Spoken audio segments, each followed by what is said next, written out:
OnePlus 5 merupakan smartphone paling mahal yang pernah diciptakan oleh OnePlus. Tapi, walaupun paling mahal, harganya belum menyentuh 10 juta rupiah.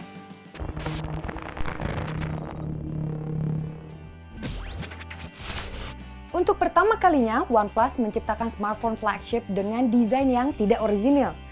Semua orang tahu kalau bahasa desain OnePlus 5 identik dengan iPhone 7 Plus. Kemiripannya ada pada posisi dual kamera serta garis antenanya.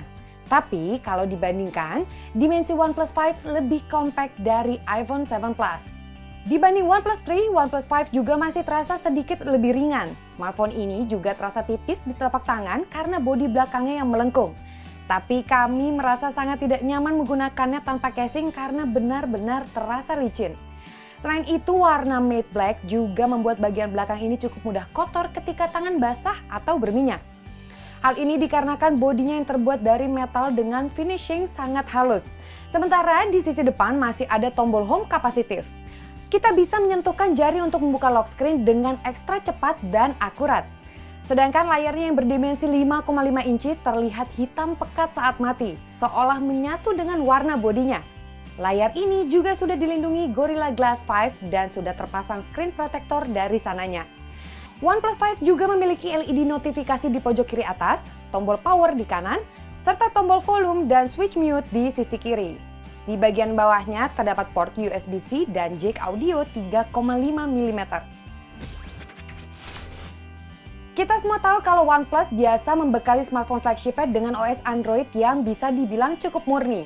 Pada OnePlus 5 yang kami beli ini sudah terinstall Oxygen OS versi 4.5.3 yang bersih tidak ternoda oleh bloatware. OS ini berjalan pada Android 7.1.1. Menu dan fiturnya masih sama seperti Oxygen OS yang ada pada OnePlus generasi sebelumnya. Untuk kustomisasi tampilan, ada pilihan dark theme, ada opsi untuk mengganti accent color serta icon pack.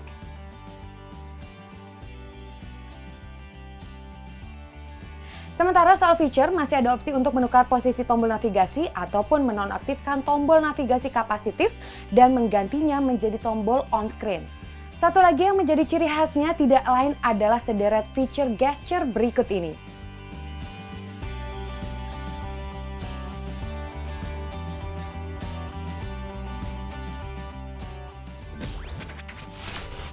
Kalau bicara OnePlus, pasti identik dengan smartphone kencang. Kami pun harus mengakuinya.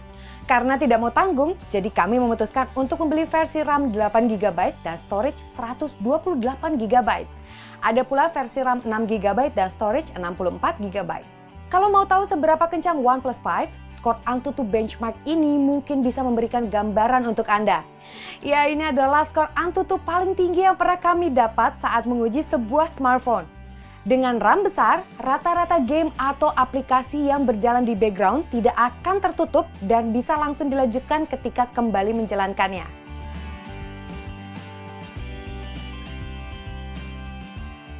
Sementara jenis storage UFS 2.1 bikin proses transfer data jadi ngebut.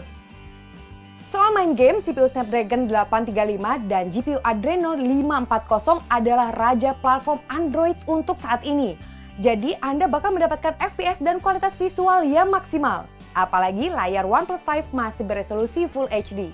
Mengolah grafis pasti lebih enteng dari layar 2K. Tapi meskipun Full HD, layarnya terlihat tajam dan prima saat menampilkan warna hitam. Soal suara, kami cukup menyayangkan penempatan grill speaker yang gampang tertutup tangan saat orientasi landscape. Jadi mau tidak mau kita harus memutarnya. Speaker sendiri mono, tapi suaranya sangat kencang dan detail, walaupun kurang ngebass.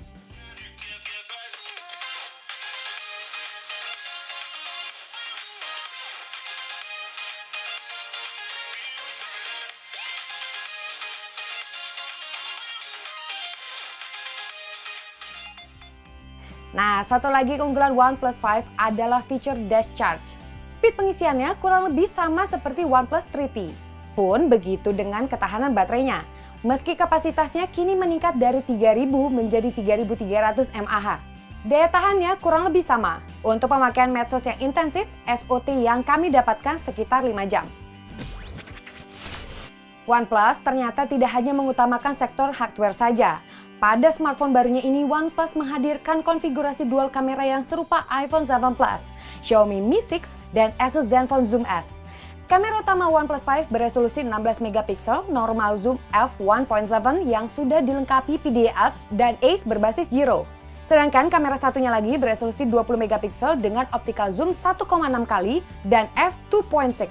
Kali ini OnePlus masih menyematkan interface kamera serupa seperti OnePlus 3. Total ada 7 mode utama yang disediakan mulai dari auto, video, portrait, pro, time-lapse, slow motion, dan juga panorama. Pada mode Pro dilengkapi dengan histogram dan 5 konfigurasi meliputi exposure, manual focus, speed dari 1:8000 hingga 30 detik, white balance, dan ISO hingga 3200. Adapun mode baru yang bikin kami penasaran adalah portrait yang membawa depth effect atau efek bokeh. Ketika menggunakan mode ini, kamera otomatis akan melakukan zoom. Lalu pastikan kita memiliki jarak yang cukup dengan objek maupun background objek. Jika komposisi dan jaraknya pas, maka tulisan depth effect akan menyala berwarna hijau. Proses pengambilan foto dengan mode portrait pada OnePlus 5 sangat mirip iPhone 7 Plus dan juga Xiaomi Mi 6. Mode ini tidak akan optimal atau bahkan tidak berfungsi di area minim cahaya. Tapi soal kecepatan shutter, kami harus acungi jempol karena memang sangat cepat. Lalu bagaimana dengan hasilnya? Terkadang kami mendapatkan hasil yang rapi, kadang kurang rapi, dan kadang terlalu berlebihan sehingga jadi tidak natural. Biar lebih jelas, berikut kami sertakan juga perbandingannya dengan iPhone 7 Plus.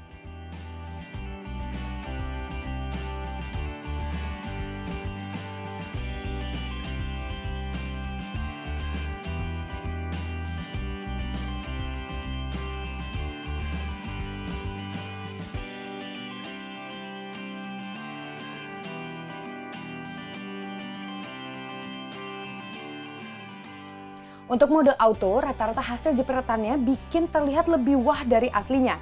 Mirip seperti kamera Samsung Galaxy S8 di mana hasilnya lebih colorful dan juga lebih terang dari yang dilihat mata.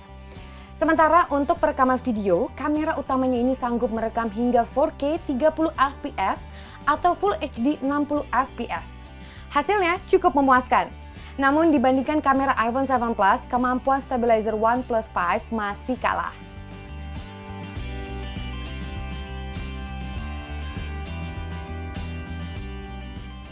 Beralih ke kamera depan, kamera 16 megapiksel yang dibawa sudah sangat cukup untuk memenuhi hasrat selfie. Ada efek beautify secara default yang hasilnya tidak terlalu berlebihan. Yang jelas kamera depannya terasa cukup tajam. Tanpa banyak basa-basi, OnePlus 5 adalah smartphone yang sangat ngebut dengan harga relatif mahal. Smartphone ini sangat mampu mengusik flagship sekelas Samsung Galaxy S8. Bagi Anda pengguna setia OnePlus, smartphone ini masih cukup worth it jadi pengganti OnePlus 3. Namun, jika sebelumnya Anda sudah menggunakan OnePlus 3T, kami jamin Anda tidak akan merasakan perbedaan performa yang signifikan. Perbedaan yang paling terasa hanyalah dual kameranya saja.